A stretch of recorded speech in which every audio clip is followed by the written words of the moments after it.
એટલે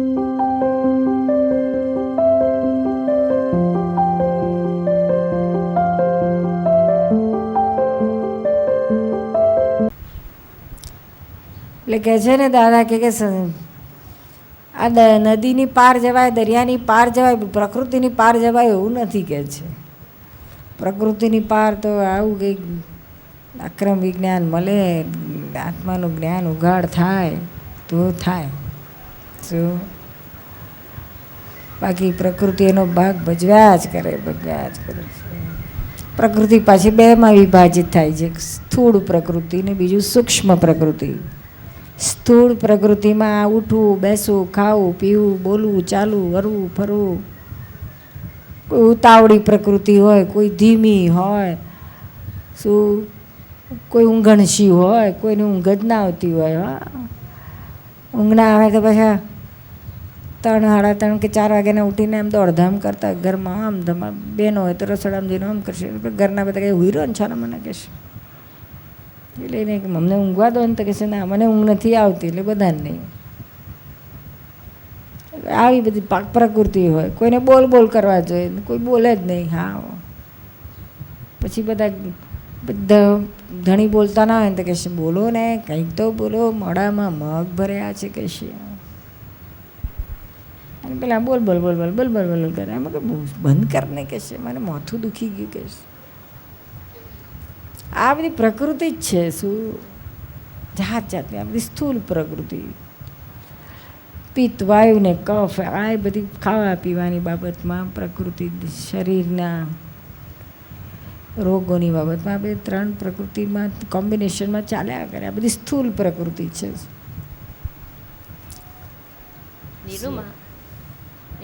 આપણે આ જોયું જાણ્યું ને જ્ઞાતા દ્રષ્ટા બે કહીએ છીએ, બંને અલગ આવે છે. તો પછી કે આ પ્રકૃતિમાં એટલે આપણે જે પ્રકૃતિને જાણીએ છીએ એને જોનારો અલગ છે, અને જે આ દ્રશ્યનો દ્રષ્ટા એટલે મનમાં જે વિચાર આવે છે એના આપણે જ્ઞેયના જ્ઞાતા બનીએ છીએ, અને આ દ્રશ્યના દ્રષ્ટા. તો ના, એક જ વસ્તુ છે બેન. જ્ઞાતા દ્રષ્ટાને જોવું જાણવું પેલું સંસ્કૃતમાં છે ને આ ગુજરાતીમાં છે. અને જ્ઞાતાને દ્રષ્ટા છે તો એક જ. આ શુદ્ધાત્મા એક જ. જ્ઞાતા એ છે ને દ્રષ્ટા એ છે. પણ જ્યારે જોવાની ક્રિયા કરે છે ત્યારે એને દ્રષ્ટા કહેવાય છે, અને જ્યારે જાણપણામાં આવે છે ત્યારે એને જ્ઞાતા કહે છે. શું વસ્તુ એક જ છે, સમજાય છે ને? એટલે આ માઇક છે, આ મેં એને જોયું તો હું આનું દ્રષ્ટા કહેવાઉં, અને આને જાણ્યું કે માઇક છે, આવું છે, તેવું છે, આમ આપે છે કામ, તેમ કામ, તો એ જ્ઞાતા થયું કહેવાય. ડિટેલમાં જાય ત્યારે એ જ્ઞાતા થાય. જાય છે એટલે આપણે જે મનમાં વિચાર આવે પહેલાં, એટલે આપણે આખું અંતસ્કરણ જોઈએ તે પહેલાં મનમાંથી વિચાર આવે, પછી એનો અહંકાર ભોગવટો લે છે. તો એ આખું જે થાય છે એક જ વસ્તુમાં આવે છે. આપણે જોયું જાણ્યું એમ જ કહેવાય. એટલે જ્યારે તમે ભોગવટામાં આવો ત્યારે તો તન્મય આકાર થયા કહેવાય, ત્યારે જોયું જાણ્યું ના થાય. એને એટલે આને આપણે જાણતા તો એ છે ને કે આ ભોગવટો આવ્યો છે, એટલે પછી ખબર પડે છે. જ્યારે તમે એકવાર તન્મયાકાર થઈ ગયા પછી ભોગવટો ચાલુ થઈ ગયા પછી ખબર પડે છે કે આ ભોગવટો થયો, કે આ આપણે તન્મયાકાર. પછી આપણે ઊંધા જઈએ છીએ કે આ શેમાંથી મનમાંથી આ વિચાર આવ્યો, પછી રિવર્સ જઈએ છીએ. પછી જ્ઞાતા દ્રષ્ટા પછી શરૂ થાય છે. પછી છૂટકુલું થવા માંડે છે. જે ગાંઠ પડી જાય તે ઘડી ખબર ના પડે, પણ પછી ગાંઠ ઉકેલવા માંડીએ ને ત્યારે છૂટતું જાય. શું સમજાય છે ને?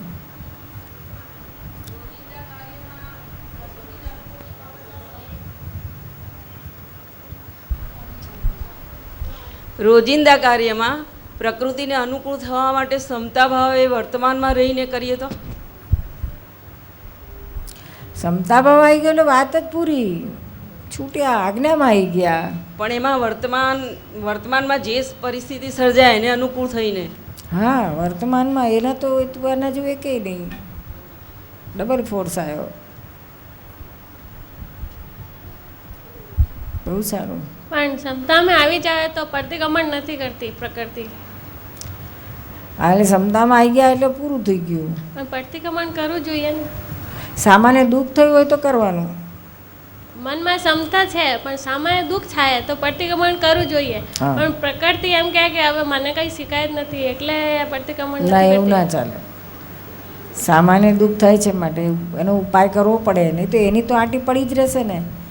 એ આપણને એના વાઇબ્રેશન્સ પછી આયા જ કરશે, આપણને સ્પંદનો આયા કરે શું. એટલે એના પ્રતિક્રમણ કરવાના એટલે છૂટી જવાયશું. અને આપણે ક્યાં કરવાના? શુદ્ધાત્મા નથી કરવાના. શું નામ તમારું બેન? વિજયલક્ષ્મી. હમ? વિજયલક્ષ્મી. વિજયલક્ષ્મી પાસ કરાવવાના. પણ આ એમ માને છે કે બસ હવે મને બહુ થઈ ગયો, સારું ક્ષમતામાં આવી ગઈ, મને કંઈ છે નથી એટલે પ્રતિક્રમણ નથી કરતી. તે પછી સ્વચ્છંદમાં જાય. હા. એ સ્વચ્છંદમાં જાય. મને કંઈ છે નહીં એટલે મારે કરવાની જરૂર નથી એવું કંઈ નહીં. હજુ આની જોડેનું પેલું સામાન્ય દુઃખ થયું છે ને આપણે ખબર પડે છે તો પછી કરો જ. ના, દુઃખ આપવાની કઈ ઈચ્છા ના હોય. પણ એમ સંજોગ એવું ભેગા થાય કે એવું વાણી નીકળી જાય ને એવું કામ થઈ જાય પછી કે એમને દુઃખ થયો પણ એમને માટે સારું છે એવું લાગે. હા એ ઊંધું કહેવાય.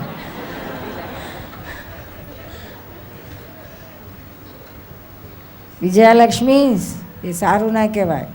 પછી લક્ષ્મીચંદને બહુ દુઃખ થાય. એ રિવર્સ ગયું, મિસયુઝ, દુરુપયોગ થયો કહેવાય. શું સારું થયું તો કહેવાય જ નહીં, તો ડબલ વધારે ચીકણું થયું, કર્મ વધારે ચીકણું થયું. શું એટલે ઉકેલવાને બદલે આપણે ગાંઠને વધારે મજબૂત કરી ઉકેલતા બહુ ફાંફા પડશે. શું એટલે ત્યાં તો આપણે સ્વીકારી લેવાનું એમને દુઃખ થયું છે એટલે ભાઈ આપણને મેં ક્ષમતા રહી ગમે તે રહ્યું. આ તો ઘણીવાર શું થાય છે આપણને અંદર ક્ષમતા લાગે છે બેન, પણ જ્યાં હું થયું ને કે એમને દુઃખ થયું છે, એમને ઊંધું કર્યું હતું, મેં એમને કહી દીધું સારું થયું બરાબર થયું, એ તે ઘડી અંદર એક જાતનો પાશવી આનંદ, એટલે આપણે જાણે ક્ષમતાના વાઘા લાગે પહેરેલા. હા સારું થયું કહ્યું તો મેં આ ખુશ થાય અંદર. એટલે મેં કંઈ ઉકળતું હોય ને એટલે મેં ટાળું પડી જાય, એટલે ક્ષમતા લાગે આપણે. પેલું બહુ ઉકળતું હોય કહી દઉં એમને, સીતા કરી નાખું, આમ કરી નાખું, તેમ કરી નાખું. પછી એકવાર કહી દે ને ત્યારે એને મેં ટાળું પડી જાય અને શાંતિ થઈ જાય. હા હવે કહી દીધું ને હવે સીધા થયા, એટલે મેં લાય બળે છે બહુ સારું, એમ જ થવું જોઈએ ત્યારે સીધા થશે. એવું ભાઈ અંદર ચાલતું હોય આવું. એટલે આ ભાઈ તે વખતે ઠંડક થઈ જાય તો આપણને લાગે ઓ આ ક્ષમતા થઈ, પણ આ બુદ્ધિએ સમાધાન લીધું કહેવાય. આ બુદ્ધિનું સમાધાન છે, જ્ઞાનનું નથી. શું આને બુદ્ધિનું સમાધાન થાય એટલે મેં ઠંડક તો થઈ જ જાય, પણ આ આશરો શેનો લીધો? આપણી 5 આજ્ઞાનો લીધો, શુદ્ધાત્માનો લીધો, કંઈ પણ એક જ્ઞાનના વાક્યનો લીધો કે અજ્ઞાનનો લીધો? આ ઉઘાડો અજ્ઞાનનો આશરો છે. સમજાય છે ને? પછી બુદ્ધિ તો ગમે તેમ કરીને ટ્વિસ્ટિંગ બિસ્ટિંગ કરીને આમથી તેમથી તો બહુ આવડે, ભર્યું કપટ બપટ બધું આવડે એને. એટલે પોતાની જાત જોડે જ કપટ કરે, પોતે જ એવું બધું ગોઠવી દે ને કે એને એમ જ લાગે કે હું આજ્ઞામાં જ છું, જ્ઞાનમાં જ છું, ક્ષમતામાં જ છું, મને કંઈ અસર નથી. મને અંદર લાગે કે આ સીધા થઈ ગયા ને સારું થયું, પણ છે નિર્દોષ, પણ સીધા કર્યા ને પાછું નિર્દોષે દેખાડે પાછી બુદ્ધિ, પણ આમ તો મનમાં રહે પાછું કે છે સીધા કરે ને સારું થયું કે.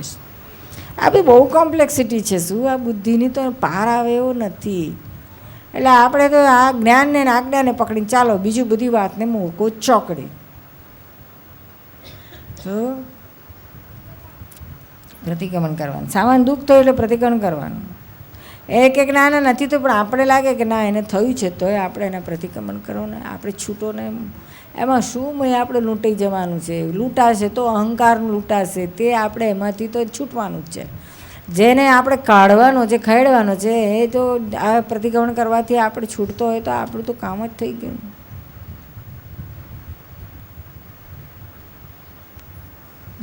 નીરુમાં દાદા વાક્ય વાંચ્યું હતું કે જે કંઈ યાદ આવે છે એ બધું પ્રતિક્રમણ કરવા યોગ્ય છે. એટલે એ કઈ રીતે અને એમાં બુદ્ધિ અને યાદશક્તિનો શું રોલ? એટલે હજુ ભાઈ એ વસ્તુ ભૂસાઈ નથી ગઈ, એટલે યાદ આવે છે એટલે રાગ દ્વેષને આધીન છે. એના રેફરન્સમાં કહ્યું છે યાદગીરી શેના આધીન છે? તો રાગ દ્વેષના આધીન છે. એટલે જે યાદ આવે છે એટલે ક્યાંક પણ તમને રાગદ્વેષ પડ્યું હશે કંઈક પણ સૂક્ષ્મમાં, તો હવે એનું પ્રતિક્રમણ કરો એટલે રાગદ્વેષથી છૂટો એમ કહેવાનું છે. અસંખ્ય વાતો બધી યાદ હોય બાળપણથી અત્યાર સુધીની, તો એ બધી જ પ્રતિક્રમણને યોગ્ય છે. જ્યારે યાદ આવે ત્યારે કરવાનું. આપણે ઓછું એક દાડામાં બધું આવે છે યાદ, એ તો એની મળે કકડે આવે. જ્યારે યાદ આવે ત્યારે પ્રતિક્રમણ કરીને ઊંચું મૂકો. ના આવે તે તો આપણે ક્યાં ખેંચી લાવે. સામાયિકમાં આપણે કરીએ છીએ એને જોઈએ જ છીએ, પણ આ આખી વસ્તુ જુદી છે. જ્યારે સામેથી ચાલીને યાદ આવે તો એને પ્રતિક્રમણ કરીને ઉડાડો.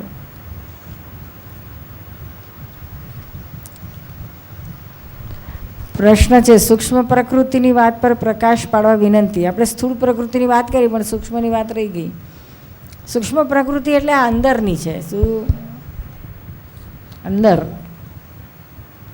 જાત જાતની વૃત્તિઓ હોય એ આપણે લઈને આવ્યા છે. મોહ, કપટ, ઈર્ષ્યા, દેખાય, આ બધું સૂક્ષ્મમાં જાય છે. શું? દરેકની જુદી જુદી હોય. શું? માની, કોઈ કહે છે આ તો બહુ લોભીઓ છે, આ તો બહુ માની છે. બહાર ના દેખાય લોભીઓ છે એવું. માની છે એવું બહાર ના દેખાય. બહાર તો નિર્માની થઈને ફરતો હોય, પણ અંદર હોય એવું સૂક્ષ્મમાં હોય. શું કે ને, મને કંઈ પડી નથી કહેશે, મને કંઈ જોઈએ નહીં કહેશે. પૈસા મને કાંઈ જોઈએ નહીં કહેશે. એ તો બધું આવે જાય, મને કંઈ નહીં પડી નથી. મેં તો પારાવાર લોભીઓ હોય. હા, જરા કંઈક એનું ઓછું થઈ ગયું, ખોવાઈ ગયું, કે શેરના ભાવ ડાઉન થઈ ગયા, મય ઊંચું નીચું થાય. હા, કે એ સૂક્ષ્મ લોભ. મને માન અપમાનની પડી નથી, પણ કોઈ કશું કહે ને તો હું આને આખી રાત ઊંઘ ના આવે, અને આમ બહાર દેખાડે કે હું તો જ્ઞાનમાં જ છું. આબરૂ જતી રહે ને, બધા જ્ઞાની તરીકે પૂજ્યા હોય. હા, બહુ મહાન છે એટલે અમે અંદર આ બધું સૂક્ષ્મમાં ચાલતું હોય. આવું સમજાય છે ને? એ બધાને આ કપટ, મોહ એ તો દેખાય જ નહીં, બહુ અંદર સૂક્ષ્મમાં હોય. ભારેમાં ભારે દેખાય છે તો બધું સ્થૂળ છે. શું? આ મોહ બહુ દેખાય એ બધું સ્થૂળ છે. ક્રોધ દેખાય એ બધો સ્થૂળ છે. એની પાછળની જે વૃત્તિઓ છે ને એ બધી સૂક્ષ્મ પ્રકૃતિ, દરેકની જુદી જુદી હોય.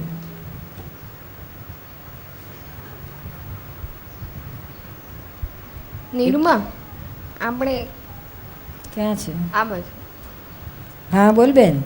આપણે પ્રતિક્રમણ કરવાનું, તો એક જ વખત પ્રતિક્રમણ કરવાથી ચાલી જાય? ના ચાલે. અતિક્રમણ કે એક જ વાર કર્યું છે? અચ્છા, કેટલી વાર? એટલે જેટલી વાર આપણને વિચાર આવે કે એવું કંઈ વર્તન થઈ જાય, જ્યાં સુધી આપણે અંદર ખૂંચે નહીં ને ત્યાં સુધી કર્યા. આપણે અંદર ખૂંચે ને ત્યાં સુધી પ્રતિક્રમણ. ધારો કે આપણે કોકના માટે આપણે ઊંધું જોયું, આવા છે, લુચ્ચા છે, નકામા છે, એ કેટલી વાર આપણે એવા જોયા હોય. શું? સાસુ આવી હોય તો કેટલી વાર જોયું કે તો બહુ દાદાગીરીવાળી છે ને, આવી છે ને, તે કેટલી વાર આપણે ઘૂંટ કર્યું હોય. જેટલી વાર ઘૂંટ્યું હોય એટલી વાર છોડે નહીં, એટલા એના લેયર્સ થઈ ગયા ઉપર. હવે પ્રતિક્રમણ એક વાર કરો તો એક લેયર જાય, બાકીના લેયર તો પડ્યા હોય. એ ફરી આવવાનું, ઉભરાવાનું, પાછું આવશે ત્યારે પાછું કરવાનું. અને કદાચ તમે અંદર બેસીને ઇન્ટ્રોસ્પેક્શન કરીને જોયા કરો તો વધારે દેખાશે. તો તેમ તેમ એની મળે જોવાથી જ ખાલી થશે. એને આપણે સામાયિક કહીએ છીએ.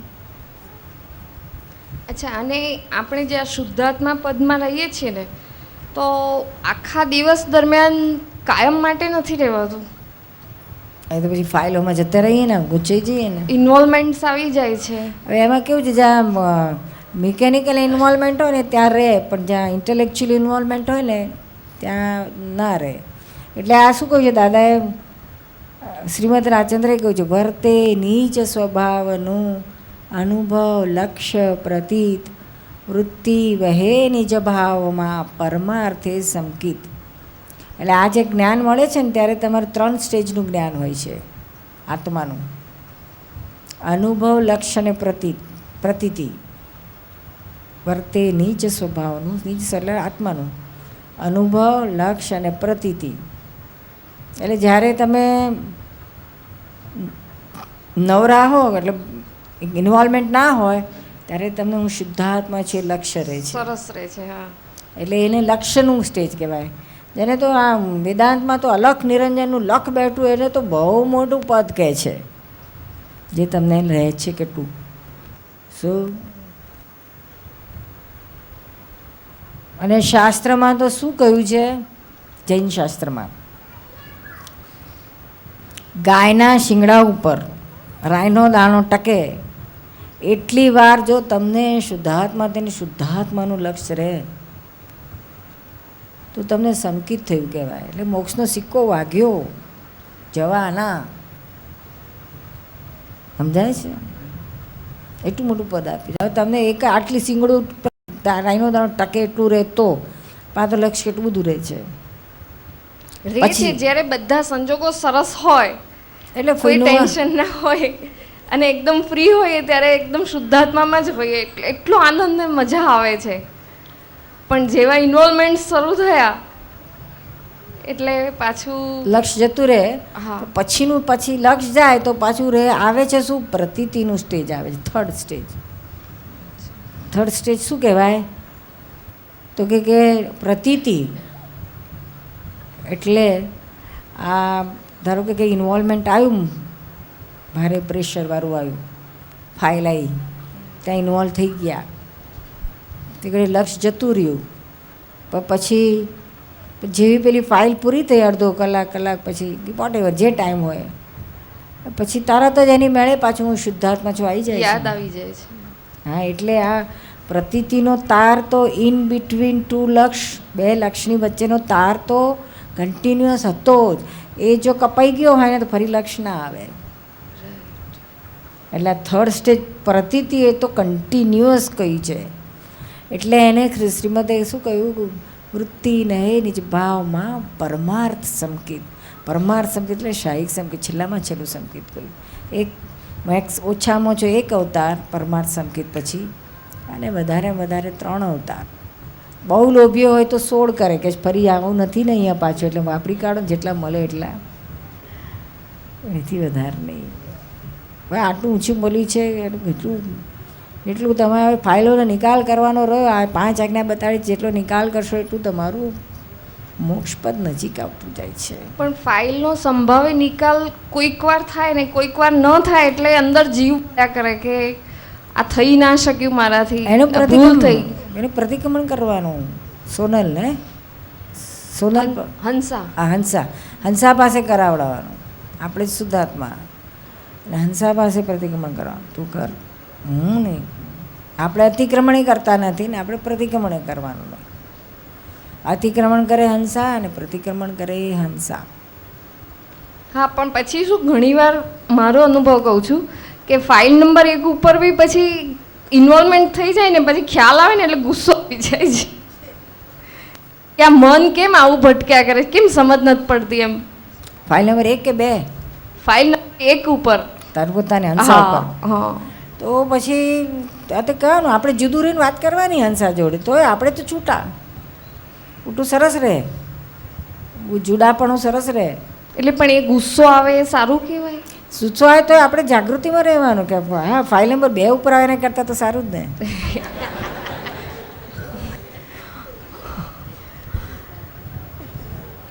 એટલે આપણે જુદા રહ્યા એટલા, પણ આપણે જુદું રહીને કહેવાનું હો હંસા ઉપર ગુસ્સો કરે છે, હંસા ઉપર ફાઇલ નંબર 1 ઉપર કરે છે.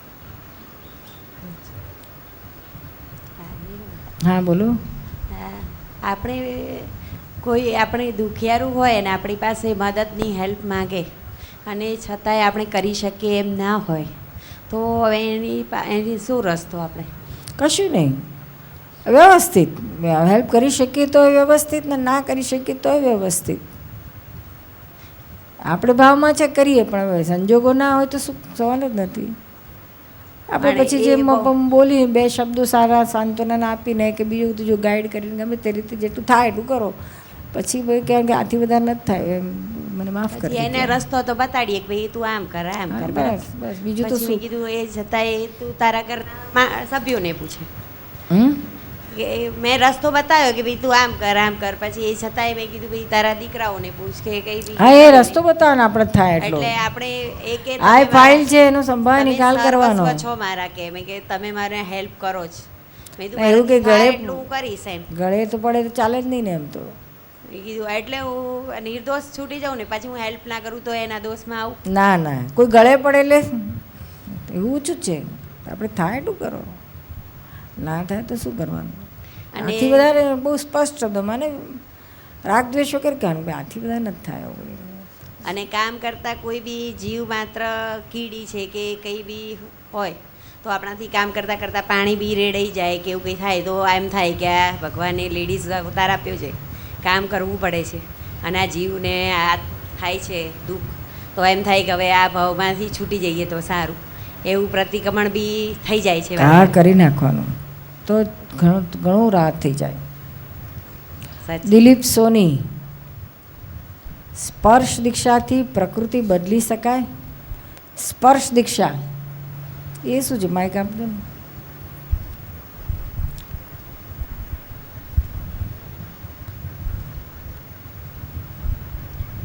વિતરાગી દીક્ષાથી જય થાય. સચિદાનંદ.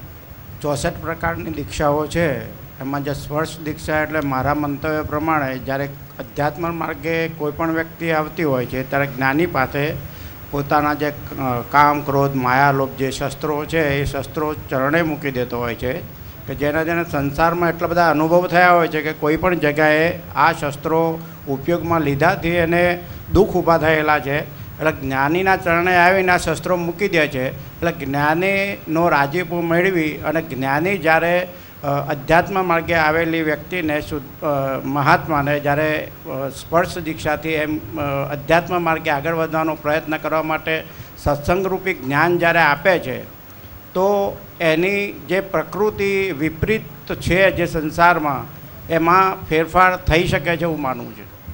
એટલે કેવું છે કે તમે કહો સમર્પણ કહ્યું શું? સમર્પણ. પ્રત્યક્ષ જ્ઞાનીને પોતાનું સર્વસ્વ મન વચન કાયા આપણે જે જ્ઞાન વિધિ કરાવીએ છીએ ત્યારે સમર્પણ કરાવીએ છીએ ને એમાં બધું આવી ગયું. ભાવ કર્મ, દ્રવ્ય કર્મ, નો કર્મ, મારું નામ, નામની માયા, મન વચન કાયા બધું સમર્પણ કરું છું. એટલે શુદ્ધાત્મા સિવાય પોતામાં કશું જ ના રહ્યું, બધું જ સમર્પણ કર્યું. એટલે પ્રકૃતિ સમર્પણ કરીશું એટલે અને પછી એને શુદ્ધાત્મા જાગૃત થાય. ગમે તેટલું સમર્પણ કરો પણ તમે શુદ્ધાત્મા જાગૃત થાય તો પ્રકૃતિ બદલાય. શુદ્ધાત્મા પદ વગર ના રહેશું. કારણ કે એમાં પછી જ્ઞાની તો તમારે પણ તમે કરશો સમર્પણ કે તમે એને સાનિધ્યમાં ગમે એટલું રહો પણ અંદરથી તમને સમર્પણ ભાવ રિયલમાં થયો અને તમે રિયલ રિલેટિવ તમારું છૂટું પડ્યું તો પછી આ અવેરનેસ તમારી કોન્સ્ટન્ટ તમારી સાથે રહીને એ જ તમને આખા પ્રકૃતિ બદલાવાની. એટલે પ્રકૃતિ બદલાય એટલે કયા રીતે બદલાય છે? આમ પ્રકૃતિ બદલાય એટલે ઇનડિરેક્ટલી કઈ રીતે કે તમારું તમે સમર્પણ કર્યું એટલે તમારું વચ્ચે માલિકીપણું ના રહ્યું, તમે માલિક ના રહ્યા. એના માલિકપણું હોય તો એ ફેરફાર ના થાય. પણ માલિકપણું ના રહ્યું એટલે એ ખરતું જાય, ખાલી થતું જાય. એટલે આધાર ના આપે તમે એને. બીજા શબ્દમાં અહંકાર તમારો એમાંથી ખસી ગયો, અહંકાર ભાગમાં એટલે નિર્જીવ રહ્યો, મળદાલ રહ્યો. તમારી પ્રકૃતિ ક્રોધ, માન, માયા, લોભ, રાગદ્વેષ આ બધું મળદાલ રહ્યું. કેવું? અને દાખલા તરીકે એક બાપ હોય એ એના છોકરાને ભણવા માટે, સંસ્કાર આપવા માટે બાપ કે માં બે જણા ખૂબ ઘકડાવે, વઢે, કરે, મારે, ક્રોધ ખૂબ કરે તો એને આટલા બધા કશાયો કરે છે તો એને પુણ્ય બંધાય છે. અને એ બાપ બીજા કશા માટે એના નોકરને કે બીજા ભાઈને કે કોઈના ઉપર આવું કરે તો પાપ બંધાય છે. એનું કારણ શું? તો કે મહી તે ઘડી આખો ભાવ બદલાઈ જાય છે, હેતુ બદલાઈ જાય છે. આમાં હેતુ શું છે? તો છોકરાને કહે છે તેની પાછળનો હેતુ શું છે? તો કે એના હિત માટે છે. અને નોકરને કે બીજા કોઈને દબડાવે ને તો પોતાના હિત માટે દબડાવે છે. પોતાનું ધાર્યું ના થયું, પોતાનું નુકસાન થયું, ગમે તે વોટ એવર. સમજાય છે ને? એટલે ઇન્ટરનલ મશીનરી જરા જેમ જેમ ફરતી જાય તેમ તેમ આખું આ કર્મનું બી પડતા જાય છે. એટલે આખો આધાર જ આનો છે, અહંકારનો, કરતાપણાનો. એ અંદર જે એ ખસી ગયું તો બાકી બધું રહ્યું એ પ્રકૃતિ પછી ડિસ્ચાર્જ, નિર્જીવ મળદાલ રહી. હેતુ આખો ચેન્જ થઈ ગયો, પોતે કરતા જ નથી, ખાલી કરવું છે, નિકાલ કરવો છે. પછી ગમે તે એનો નિકાલમાં જે આવ્યું એનો કર્મનો હિસાબ, પણ તો એ છૂટે છે, છૂટે છે. એનું એ જ વસ્તુ અજ્ઞાની કરે ને એનું જ વસ્તુ જ્ઞાન લીધેલો કરે. ક્રિયામાં બેઉની સરખું જ દેખાય, પણ અંદર બેઉનું ચેન્જ થઈ ગયું હોય. એટલે પ્રકૃતિ જ્યારે બદલાવાની શરૂઆત થાય કે ભાઈ છોકરા માટે બાપ યોગ્ય હેતુ માટે લડે છે, પણ જ્યારે પ્રકૃતિ બદલાય ત્યારે નોકરને પણ જો બોલતો હોય તો જાગૃતિ રાખી અને શિખામણના સ્વરૂપે પણ કહી શકે તો પ્રકૃતિ બદલાય. પ્રકૃતિ બદલાવાનું કારણ એ જાગૃતિ, એટલે આત્મજાગૃતિમાં આવે તો જ પછી બદલાવા માંડે, પછી બધા માટે સરખું થઈ જાય. એટલે આત્મજાગૃતિમાં રહેવા માટે સત્સંગ રૂપી પરમાણુ માણસને જરૂર પડે. અને માણસ જ્યારે એક વખત જ્ઞાન લે અને સત્સંગમાં ન રહે તો પછી એનો આત્મા જાગૃત કઈ રીતે રહી શકે? પછી આવરણ આવતું જાય. શું બહુ પછી બહુ એને પોતાની જાતે પુરુષાર્થ કરવો પડે, એમાં ક્યાંક કાચો પડે તો પૂછે કોને, એટલે પછી સ્વચ્છંદમાં ચાલ્યું જાય, આવરણ આવી જાય. એટલે પ્રત્યેક સત્સંગની બહુ જરૂર છે. એટલે મારો અનુભવ એવો છે કે સત્સંગથી આપણે જાગૃતિમાં વધારે રહી શકીએ. 100%. મારો બાબુ છે આર્કિટેક્ચરમાં છે, રાત્રે 2 વાગે આવે, 3 વાગે આવે, 2 દિવસ સુધી ન આવે. તો મારું જ્ઞાન લીધા પછી મને અવેરનેસ એ રહે છે કે એ એનું કાર્ય કરે છે. એટલે હું આજે આ તોફાનોનો ટાઈમ થયો ને તો રાત્રે એની મમ્મી 11-12 વાગે ને એટલે એમ કે ભાઈ કેમ આવ્યો નથી, હજુ તમે તપાસ કરો તો એમ ફોન કરો. મેં કીધું શાંતિથી સૂઈ જા, કંઈ ચિંતા કરવાની જરૂર નથી. એટલે આ અવેરનેસ મને આવીને મને કોઈ પણ ભોગવટું ન આવ્યું. એટલે મને એમ થયું કે આ સત્સંગમાં આપણે જઈએ છીએ એના લીધે જ આ અવેરનેસ રહે છે, બાકી અવેરનેસ રહે નહીં. સાચી વાત છે. એવો મારો પોતાનો અનુભવ છે. હા, બહુ જ ખરેખર અનુભવ છે ને, બધાનો અનુભવ છે. રમભાઈ તમારો અનુભવ છે ને, નિકુંજભાઈ, કામદાર, આ બધા જેટલા રેગ્યુલર સત્સંગમાં થઈ ગયા ને એને પછી સેફ સાઈડ થઈ જાય છે. શું સેફ સાઈડ? અને કોઈને પ્રકૃતિમાં ઉછાળો પણ આવી જાય છે કોઈ દિવસ, તો ઉછાળો આવ્યા પછી પણ જાગૃતિ તો રહે છે કે આ ઉછાળો આવી ગયો, અને આપણે પોતે અંદરથી વાત કરી શકીએ છીએ ફાઇલ નંબર 1 જોડે અને વાળી લે. એને પ્રતિક્રમણ બીજા જોડે થાય તો એને વાળી લે, પ્રતિક્રમણ કરી લે, પોતા જોડે આવે તો પશ્ચાતાપ કરે, ગમે તેમ કરી પણ એને પાછું ક્લિયર કરી નાખે જાગૃતિથી. જય સચિદાનંદ. જય સચિદાનંદ. એટલે આ પ્રકૃતિને ખાસ જોવાની છે. શું પ્રકૃતિ આવી રીતના જ્ઞાને કરીને બદલાય છે. શું બાકી અહંકારે કરીને બદલાય જ નહીં.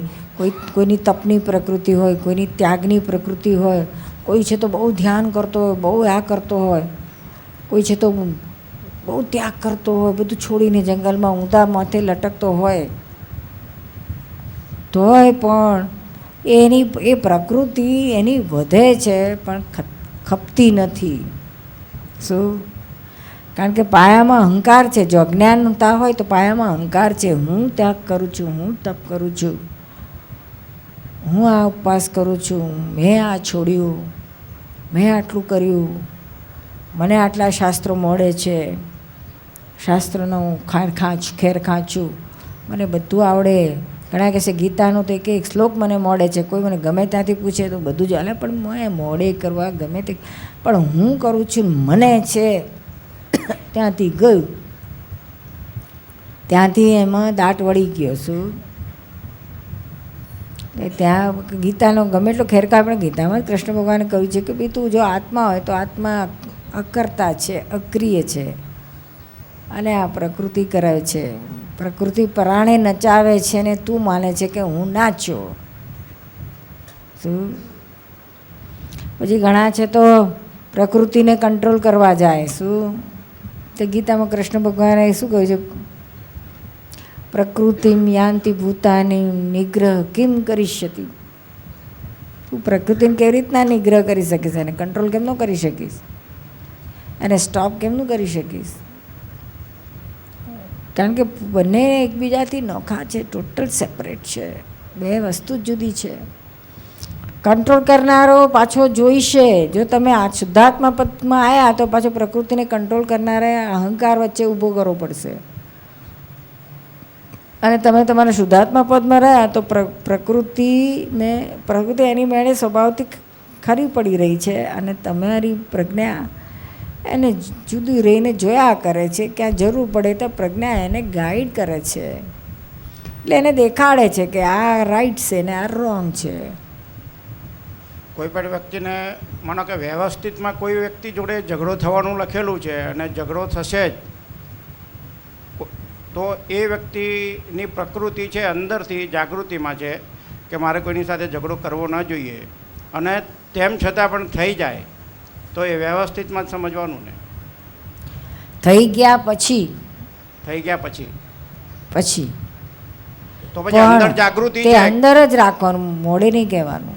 અંદર જાગૃતિ છે કે મારાથી ન થઈ શકે, પણ વ્યવસ્થિતમાં માનો કે થઈ જાય. હા, એટલે છેક સુધી આપણી જાગૃતિ રાખવાની કે ના રે નથી કરવું, તેમ છતાં થઈ ગયું.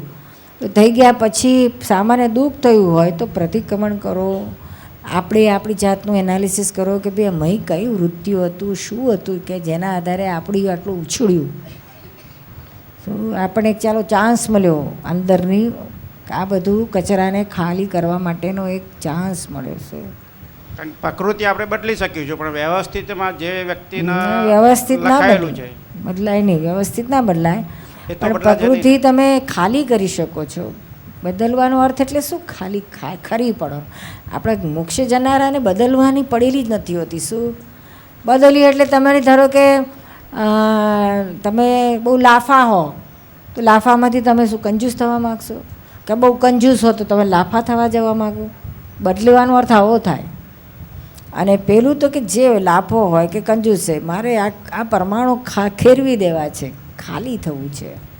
મારે લોભ જ લોભના પરમાણુ આ જ કશાય મારે ખાલી થાય તો પછી લાફો એને સંલગ્ન છે અને લોભીઓ કંજૂસે એને સંલગ્ન. બેમાંથી એકે નહીં. શું બને જોયા કરો. સમજાય છે ને? એટલે આ પ્રકૃતિ જ છે, એને જોયા કરવાથી જ જાય એવી છે. શું એટલે આપણે ખાને એનાથી છૂટવું છે. શું એને બદલવી નથી. એ પાછો એક કે બે અવતાર વધારી દેશે બદલવામાં, અને એમાં જો આ જાગૃતિ ઇજ્જત ઉડી ગઈ તો પછી આ કેટલા લંબાઈ દેશે. એને કરતાં જે છે એ નિકાલ કરો. આપણે એને એ ના આપો, આધાર ના આપો. આ પ્રકૃતિ છે ને બરાબર, મારે એનાથી છૂટવું છે. આ મારો આત્મા છે, મારું તો સ્વરૂપ શુદ્ધ આત્મા છે, આની હાથે મારે લેવા દેવા નથી. તો આપણે આધાર આપી ખસેડી લીધો ને એટલે પેલું ઓટોમેટિક ખરી પડે છે. એ ખરતી જ છે. આ સ્થૂલ પ્રકૃતિ તમે 5 ઇન્દ્રિયોથી અનુભવમાં આવે છે તો ડિસ્ચાર્જ જ છે. તમે અહંકારનો આધાર કર્યો તો પેલા ક્રોધમાન માયા લોભે પછી નિરાધાર થઈ ગયા, એ પણ પછી ડિસ્ચાર્જમાં જતા રહે છે. અને જો અહંકારનો આધાર રહ્યો ને તો એ ખરતા નથી, એ પછી લંબાય છે, તમારા હાથે નાતે આવે છે. સમજાય છે? એટલે જેટલા પ્રસંગોમાં આવ્યું, પ્રસંગોમાં તમારે આ પ્રકૃતિને આધાર આપવાનો નથી, એને જુદી જુઓ, જોયા કરો. અને ક્યાં ભૂલ થઈ હોય તો એને ક્યાં કર પ્રતિક્રમણ જુદું રાખીને દિલીપભાઈને કહેવાનું પ્રતિક્રમણ કરો. જાય છે? આપણો આખો રસ્તો જ બદલી ગયો. ક્રમિકમાં તો બધું ફેરફાર કરવા જાય. જે ઇફેક્ટ પ્રકૃતિ માત્ર ઇફેક્ટ સ્વરૂપે કહીએ આપણે, કોઝ સ્વરૂપે એ સૂક્ષ્મમાં હોય છે. એ ગયા ભાવની કોઝ બે રીતે હોય છે, કોઝ અને ઇફેક્ટ. કોઝ સ્વરૂપે હોય ત્યારે અહંકારનો પૂરો આધાર હોય, અને ઇફેક્ટ રૂપે હોય ત્યારે ના હોય. અહંકાર ભોગતા પદમાં હોય, પેલું કર્તા પદમાં હોય છે. જ્ઞાન મળ્યા પછી કર્તા પદ ને ભોગતા પદ બેવ ઉડી જાય છે. શું એટલે પહેલાંનું જે કર્તાપણાનું અસર પરિણામ આવ્યું ભોગતાપણાનું, અને ઇફેક્ટમાં આવી કોઝ કરેલા ને એની અત્યારે ઇફેક્ટમાં આવે છે. પ્રકૃતિ ઇફેક્ટ વાળી તો એનો ભાગ તો ભજવશે, એ છોડશે નહીં તમને. શું એ ઇફેક્ટ બતાડે ત્યારે ઇફેક્ટને તમારે જોયા કરવાનું. શું આ ઇફેક્ટ જ છે, એ ઇફેક્ટને ફેરફાર ના કરવાનો. ક્રમિકમાં શું ને ઇફેક્ટને ફેરફાર કરવા જાય છે. શું ધારો કે ત્યાગ કરવો હોય, સંયમ કરવો હોય, બ્રહ્મચર્ય પાળવું હોય તો એ છે તો મારી મચડીને કરવા જાય શું.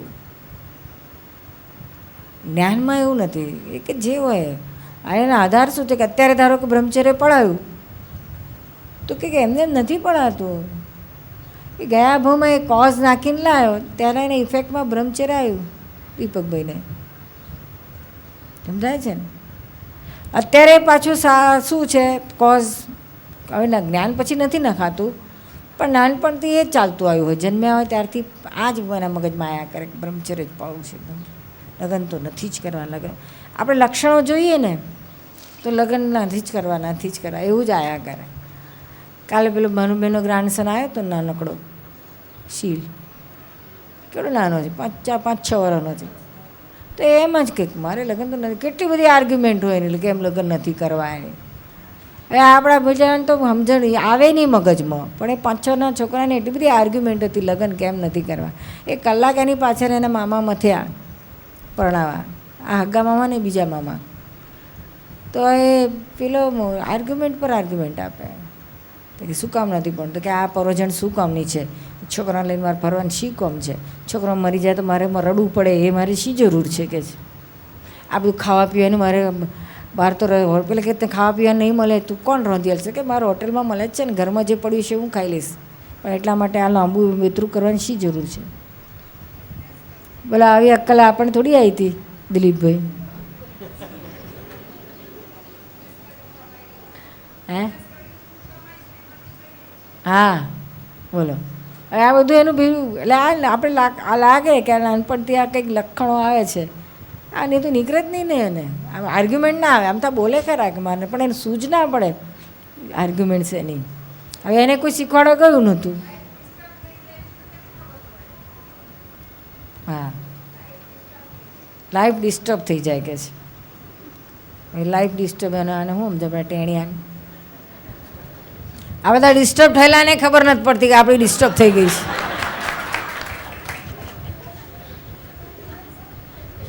એટલે શુભ અશુભ બંનેથી ભોગવટો ના આવે તો પ્રકૃતિ ઉપર સવાર થઈ શકાય.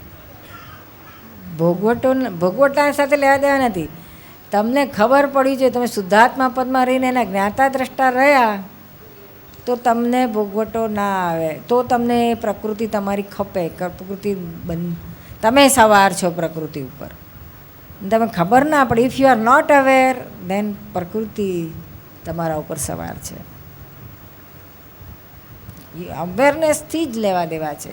પેલું ક્રમિકમાં આવું બધું હતું, અક્રમમાં આવું નહીં. એટલે અજ્ઞાન દશામાં આવી રીતના કરે, જ્ઞાનમાં આખી વસ્તુ જ જુદી પડે છે. પછી તો ખાલી કરવાની વાત છે,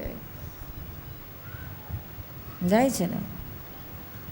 એટલે આ પ્રકૃતિનું સાયન્સ તો બહુ ગુહ્ય છે. શું ગુહ્યમાં ગુહ્ય છે શું.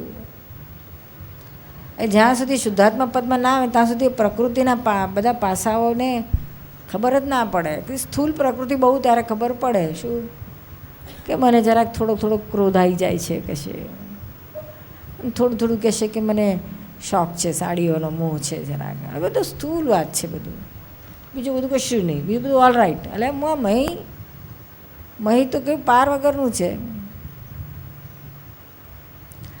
આ તો પેલી ગ્લેશિયર્સ હોય છે ને, હિમશિલાઓ હોય છે ને નોર્થમાં ને અલાસ્કાન બધે, તો હિમશિલાઓ જેવી છે આ પ્રકૃતિ. ઉપર આટલી દેખાય અને મય ઓહો મહાકાય. આ પ્રકૃતિનું એવું છે કામકાજ. હા આપણા હાથમાં શુદ્ધાત્મા એટલે આપણા હાથમાં પતંગનો દોર હાથમાં આવી ગયો. આ પતંગ તો દિલીપભાઈ ચગાવેલી કે નહીં નાનપણમાં? અત્યારે ચગાવો છો કે નહીં? પતંગ ચગાવવાનો શોખ તો હતો, અત્યારે અંદરથી ઘણી વખત ઉછાળો આવે છે, પણ ઉંમર યાદ અપાવે છે કે ભાઈ બેસી રહે. હવે જ્ઞાન કહેશે મૂકને લપ, શુદ્ધાત્મામાં રહે ને. આ પતંગમાં આટલું ચીજ ચોંટાડ્યું એના કરતાં શુદ્ધાત્મામાં ચીજ રાખને. એટલે આ પતંગ ચગાવે ત્યારે કેવું હોય, હાથમાં દોર હોય ને, આપણે આ શુદ્ધાત્માનું જ્ઞાન હોય ને એટલે આપણા હાથમાં પ્રકૃતિની પતંગનો દોર હાથમાં આવી ગયો. શું નહીં તો દોર હાથમાં ના તો કેવી દશા થાય? એ ગુલાટ ખાય ગાય જાય. અને આ તો ગમે એટલે ગુલાટ ખાય તો નિરાંતે આમ જોયા કરે. હા, પડવા દે, ખાવા દે. એટલે પેલા ઝાડમાં ગયું તો તોય કે જવા દે જવા. એને ખ્યાલમાં જ કંઈ ઉધ્યું એને ગુલાટ ખાવા દઉં. પછી જરાક ઢીલ મૂકીને એક જરાક ઠૂરી મારે એટલે આવી જાય ઉપર ઠૂઈ કરીને. એટલે જ્ઞાનરૂપી સાંકળ 8ની દોરી બધાને મહાત્માઓના હાથમાં આવી ગઈ છે. હા, સાંકળ 8 નહીં, સાંકળ 5 આજ્ઞા.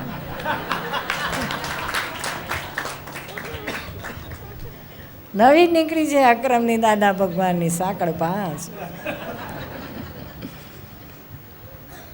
હવે ના છોડે. પછી નીરુબેન એમાં સત્સંગ આપીને પેલું કાચનું ને મીણનું ને બધું પાયા જ કરે છે સાંકળ 5ને.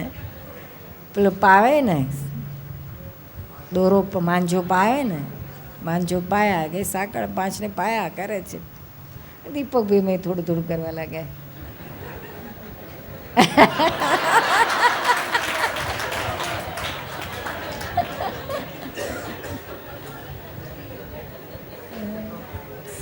શું કરે? કોઈ દાડો ફિરકી પકડે નહીં કે ને?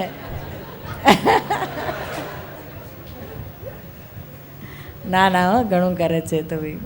અડધિયા પતંગ ચગાવો તો એ દોરી તૂટે નહીં. હવે અડધિયા પતંગ ચગાવો ને તો આ દોરી તૂટે એવી નથી. ના તૂટે, ના તૂટે. સીધી સડસડાટ લઈ જાય.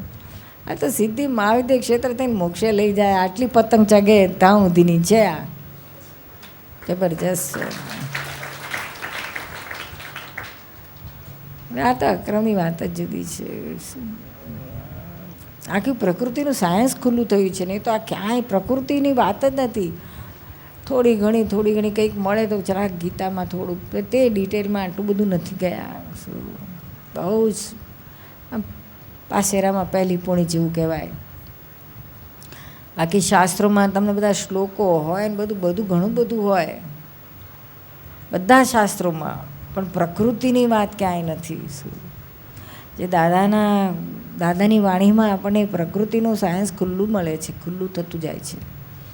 પછી જેમ તમારું જ્ઞાન તમારું પ્રગટ થતું જાય એમ તમને તમારી જ પ્રકૃતિના અનુભવ થતા જાય ને તેમાંથી તમારું જાતનું દરેકનું વિજ્ઞાન ખુલ્લું મળતું જાય છે તમને પોતાને. અને એ પ્રકૃતિ તમને જેટલી તમે તમારી પ્રકૃતિના જાણકાર થતા જાઓ તેટલી પ્રકૃતિ તમારાથી છૂટતી જાય છે. અને પ્રકૃતિ છેલ્લે જ્યારે સંપૂર્ણ તમે વિતરાગ થાવ, ક્યારે સંપૂર્ણ વિતરાગ ક્યારે થાવ, પૂર્ણ ભગવાન પદ ક્યારે થાવ કે જ્યારે તમારી પ્રકૃતિ પણ ભગવાન પદ જેવી થઈ, પ્રકૃતિ પણ ભગવાન થઈ જાય, એવી સુંદર થઈ જાય. જ્યાં સુધી ઊંચી નીચી થાય તે કરીને ઊભા રહો, હજુ વાર છે, હજુ ભગવાન પદની વાર છે ને વિતરાગ પદની વાર છે. આ બાજુ પ્રકૃતિ વિતરાગ થાય ને બધું ભગવાને પૂર્ણાવૃત્તિ થાય. પ્રકૃતિ વિતરાગ ને ભગવાને વિતરાગ, આય સહજ ને પોતે સહજ. એટલે છેલ્લામાં છેલ્લી આ દશા શું? ભગવાન જેવી થઈ જાય પ્રકૃતિ. આ બધા તીર્થંકરોની, જ્ઞાનીઓની, દાદાની આ બધી પ્રકૃતિ ભગવાન જેવી લાગે. શું ભગવાન જ, લોકો એમને ભગવાન જ કહે. દાદાને બધા કે દાદા પોતે ચોખ્ખું કે ભાઈ હું ભગવાન નથી, દાદા ભગવાન હું નથી, મારી અંદરવાળો દાદા ભગવાન છે, 14 લોકનો નાથ પ્રગટ થયો તે છે, હું તો એમ પટેલ છું, જ્ઞાની છું. તો એ બધા કે ના દાદા તમારે જે કહેવું હોય કહો, અંદરવાળો કહો કે જે વાળો કહો, પણ અમારે તો તમે ભગવાન જ છો. કેમ તો કે પ્રકૃતિ એવી ભગવાન જેવી થઈ ગઈ. એટલે શું કે ક્રોધ, માન, માયા, લોભ, રાગ, દ્વેષ બધા ખલાસ થઈ જાય ને, સંપૂર્ણ ડિસ્ચાર્જમાં પણ ના રહે, ત્યારે પ્રકૃતિ જે હોય તે પણ ભગવાન પદ લાવીને મૂકી દે. શું કેવી મજા પડે ભગવાન પદ થાય ત્યારે. કલ્પના કરીએ તો આનંદથી છે કહો હો આ પ્રકૃતિ અત્યારે વોકી છે, ચૂકી છે, પણ એક દાડો એ થવાની તો કરી છોડશે નહીં. આપણી પર દોર હાથમાં આવ્યો છે ને 5 સાંકળવાળો, એટલે આ પતંગને ભગવાન થવાયા વગર છૂટકો નથી. શું રામભાઈ? પછી રામભાઈમાંથી તમે શિયાવર રામચંદ્ર કી જય જય સચ્ચિદાનંદ.